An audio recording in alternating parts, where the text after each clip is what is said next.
and call my side of the MAGA base isolationists. We are exhausted. We are tired from all of these wars, and we're non-interventionists. I mean, this was one of the promises. I mean, are you going to call President Trump's campaign an isolationist campaign?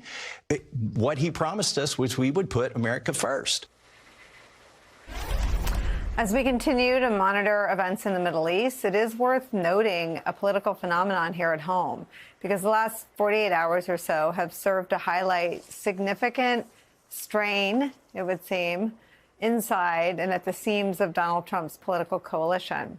Even before the strike on Iran, the so-called America First movement that has taken over the Republican Party, described to us just now by Kentucky Congressman Thomas Massie, was openly critical of American intervention abroad and totally allergic to any suggestion of regime change in Iran, to which Donald Trump today responded, calling the libertarian lawmaker a, quote, bum. It's literally how the vast majority of his supporters feel, but he called the lawmaker articulating that sentiment a, quote, bum.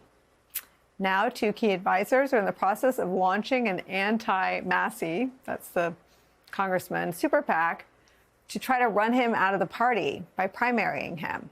While Massie has been vocal in his objections, he is far from the only one. As we speak, lawmakers and conservative influencers are in the process of a MAGA loyalty stress test, pitting long-held non-interventionist ideals against loyalty to Trump, no matter the consequences. Joining our coverage is MSNBC political analyst, host of the Bulwark podcast, Tim Miller. I feel like you and I have traveled this journey with an unhealthy amount of interest in the sort of weak seams of the MAGA movement. It's where my obsession with the Bannon-Musk feud came from. But this is primal. I mean, this was where Trump's hatred for your former boss and mine, Jeb and George W. Bush, emanates from. It is his hatred, which is a feeling shared by a lot of Americans, including most MAGA voters, for the wars in Iraq and Afghanistan.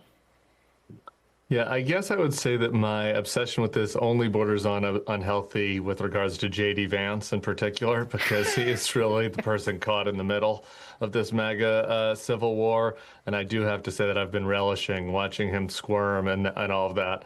I think as far as the broader war is concerned, I guess I put it this way. Politically, Trump is in the right in the sense that his base has shown that they're going to stick with him no matter how much he, abandons them, or no matter how much he goes against what he had promised initially. And this is not the first time like this has happened, whether it was not building the wall or this tax bill that's going through Congress that's going to cut taxes for the rich and hurt working class people, cut Medicaid, right? So on a number of verticals, he's doing this, and he's seen loyalty from the base.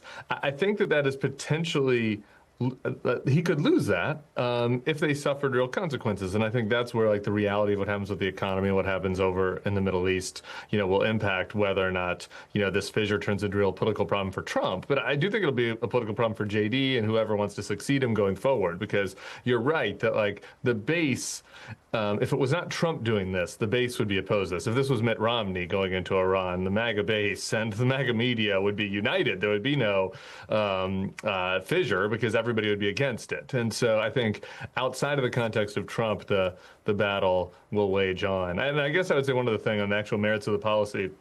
The people who have the maximalist view on both sides have turned out to be lying, which is tells you a lot about MAGA, right? Like Trump and his defenders on this attack have been saying that, they took out everything of the Iranian nuclear material, and then we found out that isn't really true. And then the people on the Tucker Carlson wing were saying this is going to lead us into World War III, and BRICS is going to get into the bat war, and et cetera, and that hasn't borne out, at least at this date. So, a lot of this is kind of is also an inch deep. It's a battle taking place on the internet, not in real life. But in real life, this is a betrayal in a way that even tariffs aren't. I mean, tariffs are about doing this fetish, right? Tariffs are a fetish for Trump. And so they're a betrayal in that his promise to all voters was that, quote, the grocery would go down on day one. Now he's reversed and said, no, things are going to have to go up.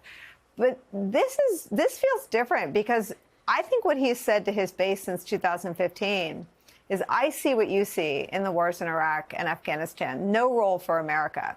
I see what you see in the uselessness of lame allies in NATO. And so he has been both the, pot stirrer as well as the vessel for the impulses of isolationism.